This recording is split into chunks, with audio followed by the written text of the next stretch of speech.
Assalamualaikum warahmatullahi wabarakatuh. Waalaikumsalam warahmatullahi wabarakatuh.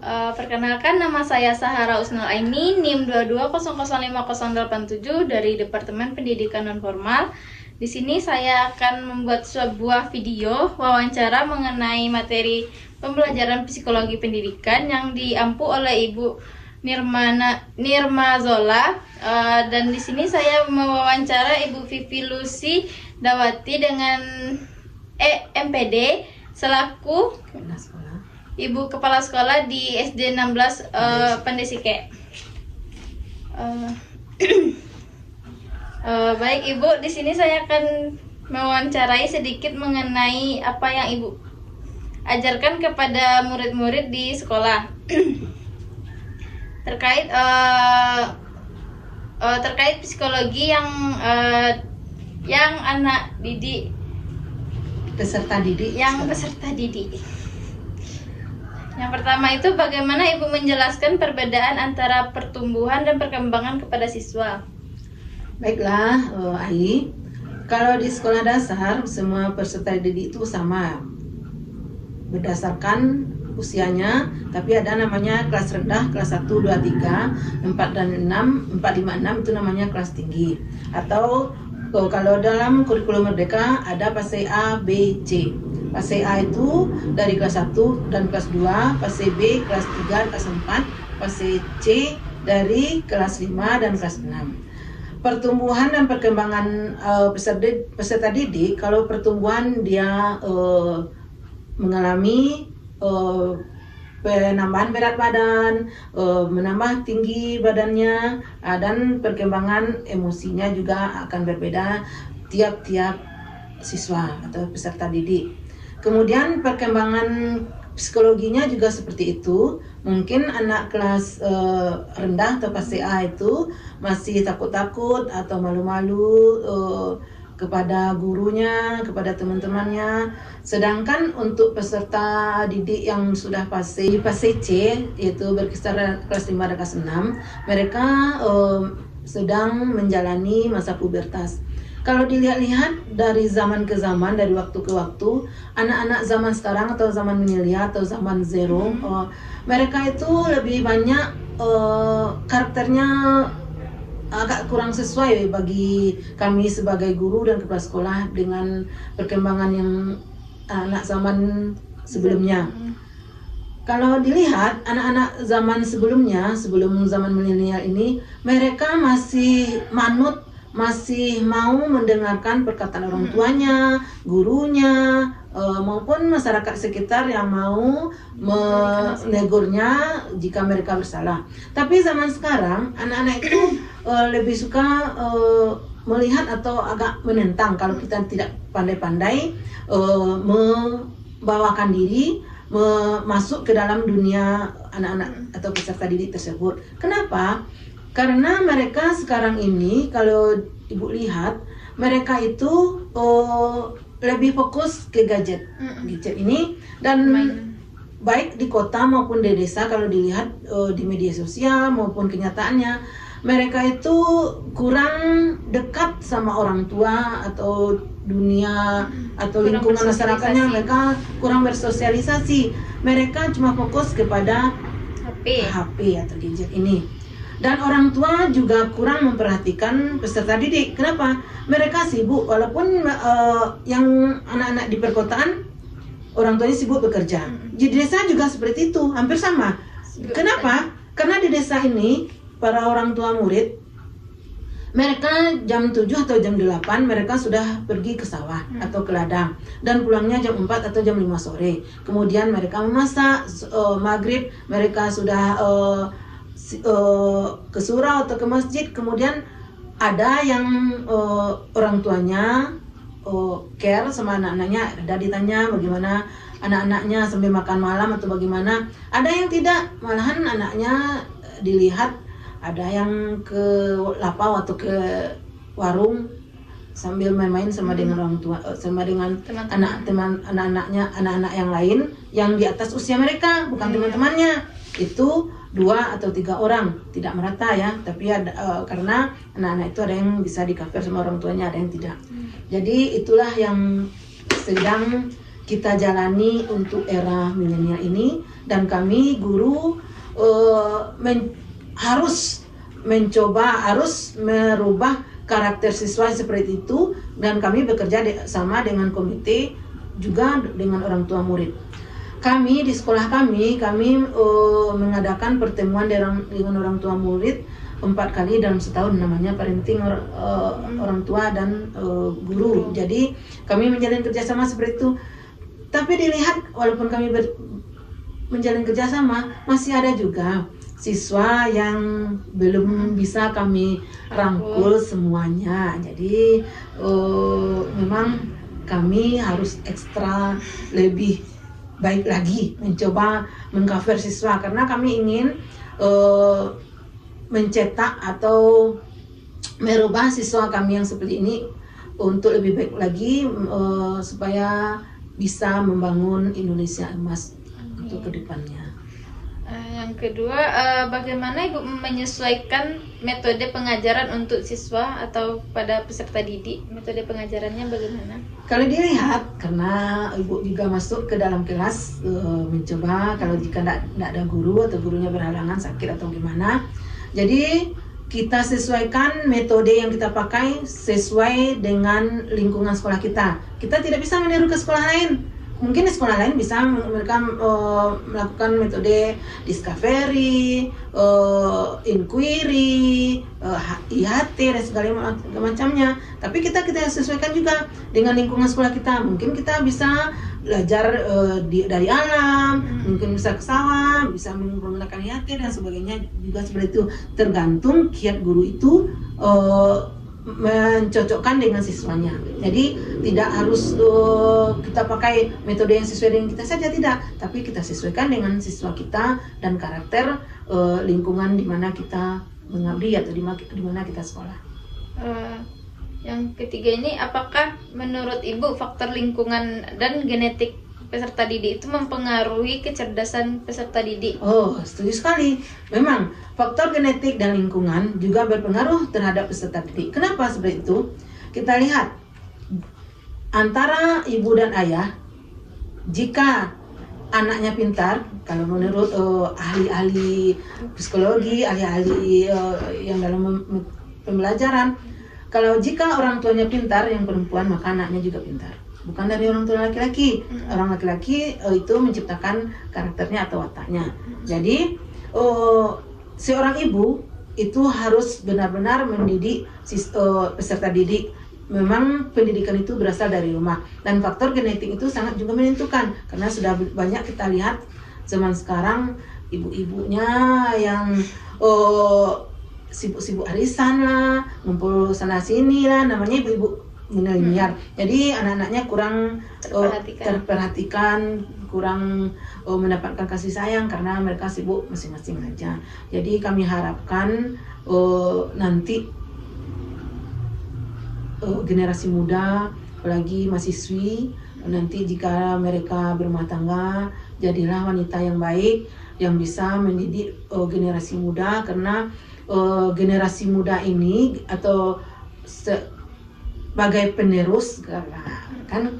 Jadi jika ibunya baik, jika keluarganya baik, maka mereka menciptakan generasi yang baik juga.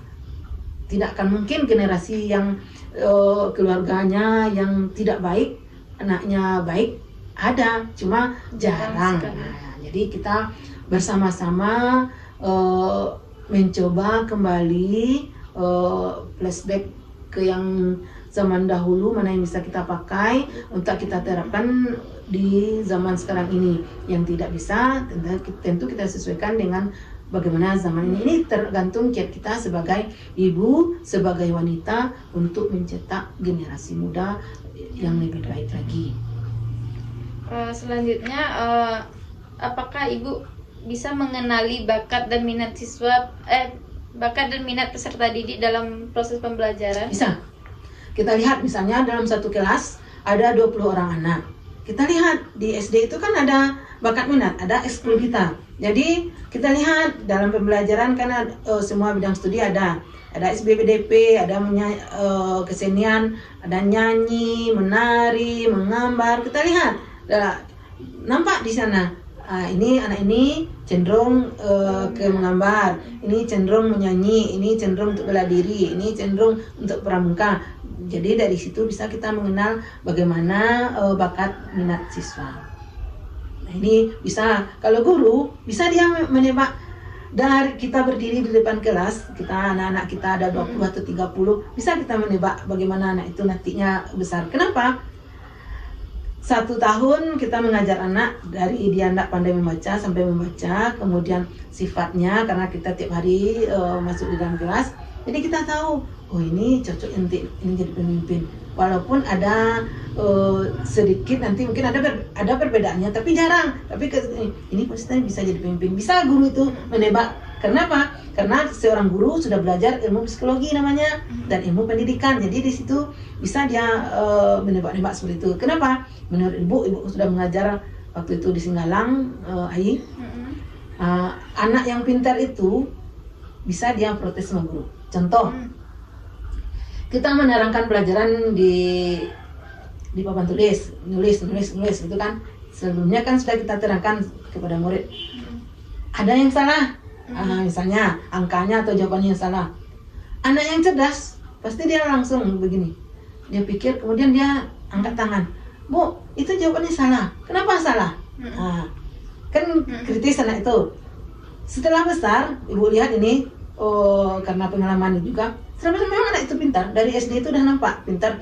Sampai kini sekarang dia berhasil, dia jadi dokter, dia jadi pengajar, dia jadi polisi. Ya itu yang ibu alami. Jadi guru itu bukan apa, tapi bisa dia melihat dari wajah siswa itu dan dari sikapnya bisa menebak ini anak ini begini.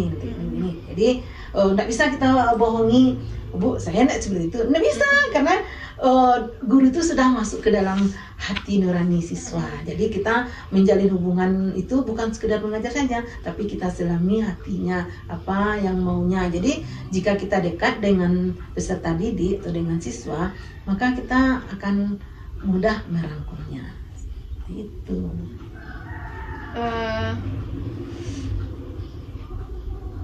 Kan tadi mengenai minat dan bakat peserta didik. Selanjutnya ini mengenai kreativitas itu, Bu. Kreativitas siswa, kan siswa itu memiliki kreativitas yang berbeda-beda. Bagaimana Ibu sebagai tenaga pengajar untuk mendorong kreativitas belajar peserta didik tersebut? Di sini kalau kreativitas siswa mungkin karena di desa ya belum tersalurkan semuanya. Misalnya dia suka menggambar, tapi kalau di Pandai ini sudah agak berkurang. Dulu dia menggambar, dia bisa lanjutkan setelah pulang sekolah dengan mengukir. Kalau zaman dahulunya, sekarang anak itu hobi menggambar sekadar hobi saja. Belum bisa mereka jual hasil dari menggambar itu. Cuma dalam acara FLSN kan perlombaan itu tingkat sekolah. Jadi ada yang menang tingkat kecamatan, tingkat kabupaten, kadang-kadang di tingkat provinsi mereka kalah. Kemudian ada membuat barang-barang bekas tapi belum maksimal. Nah, itu yang kreativitas kan kita memanfaatkan barang-barang bekas seperti botol-botol, dedaunan atau sampah-sampah kita daur ulang, kita jadikan tas atau jadikan dompet. Ada seperti itu tapi belum maksimal. Nah, selanjutnya nih ada kan kalau kita mengajarkan siswa tuh pasti siswa tuh ada yang pelupa gitu, Bu. Jadi cara Ibu untuk mengatasi kelupaan kepada siswa itu kayak mana? Mengingatkan kembali. Kan misalnya ada siswa lupa. Contoh di kelas rendah atau di fase A, B. Bu, pensil saya lupa, Bu, rok saya lupa. Kenapa lupa? Jadi untuk mensiasati itu supaya mereka tidak pulang, supaya mereka tidak permisi keluar, tiap kelas dia punya kiat masing-masing. Mungkin di kelas rendah mereka gurunya minta 2 atau 3 pensilnya atau rolnya, jadi mereka lupa ada lagi di sekolah, jadi dia tidak pulang. Jadi dan kita tetap mengingatkan jangan lupa lagi ya. Nah, seperti itu kita ingatkan kembali. Nah, kan kalau di dalam kelas tuh palingan yang kalau bagian depan tuh kan motivasi belajarnya tinggi, Bu. Sedangkan bagian belakang kan tahu jelas kita kan agak kurang gitu kan, lebih bermain gitu, Pak. Oh tidak, sekarang tidak lagi. Kayak aneh, Bu, itu kan. Karena kami di sekolah kami tiap bulan tidak seperti itu belajarnya, tidak harus berjejer dari muka ke belakang, tidak, dari depan ke belakang tidak. Dibuat belajar tuh letter U, belajar sambil bermain. Kita kan tidak harus di dalam kelas, bisa di lapangan, bisa di sawah. Jadi tidak monoton seperti itu. Jadi tidak kayak dulu lagi, tidak. Sekarang bisa bagaimana yang bagusnya itu tergantung dari gurunya untuk mensiasati pola belajar mereka di dalam kelas. Kalau dulu kan kayak gitu, biasa murid belakang tuh kan kayak main-main gitu. Tidak. Ibu dulu tidak seperti itu. Ibu dulu waktu mengajar pindah-pindah. Sekarang menghadap ke depan. 1 bulan ke depannya letter U. 1 bulan lagi kita rubah lagi. Anaknya kita pindahkan lagi. Jadi dia yang di belakang nggak harus di belakang, yang di depan tidak harus, kita letakkan di tengah. Kadang-kadang ada di belakang, ada seperti itu. Selanjutnya tuh kan pasti peserta didik itu memiliki kejenuhan atau malas belajar gitu, Bu. Gimana Ibu cara memperlihatkan dan juga bagaimana cara mengatasi kejenuhan peserta didik tersebut? Kita adakan es krim, Apa? es breaking gitu. Kan kalau Ibu dulu karena sering mengajar kelas tinggi, kelas 5, kelas 6. Jadi pas jam 11 atau jam 12 kan anak ngantuk. Jadi misalnya pelajaran hafalan atau apalah. Jadi ayo kita bernyanyi.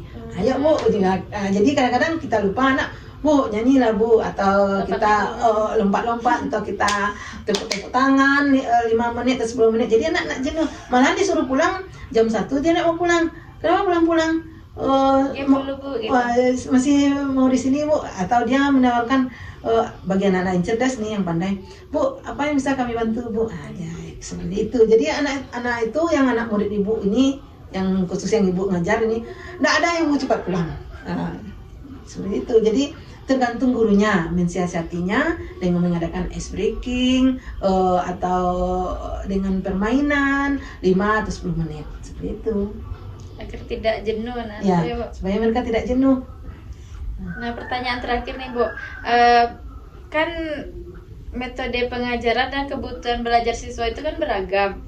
Bagaimana cara Ibu melakukan pendekatan untuk memenuhi keberagaman belajar siswa tersebut? Pendekatannya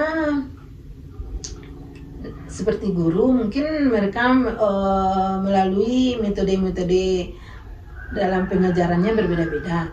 Jika siswa itu agak lemah, daya pikirnya agak lambat gitu kan, jadi guru itu mendekat sama siswa. Nah, jadi didekati 5 menit atau berapa, kemudian guru itu yang mengajarkan secara pribadi ya. Atau kadangkala kalau mereka agak lambat belajar, ditinggalkan setelah teman-temannya pulang, anak yang lambat dia dirangkul gitu.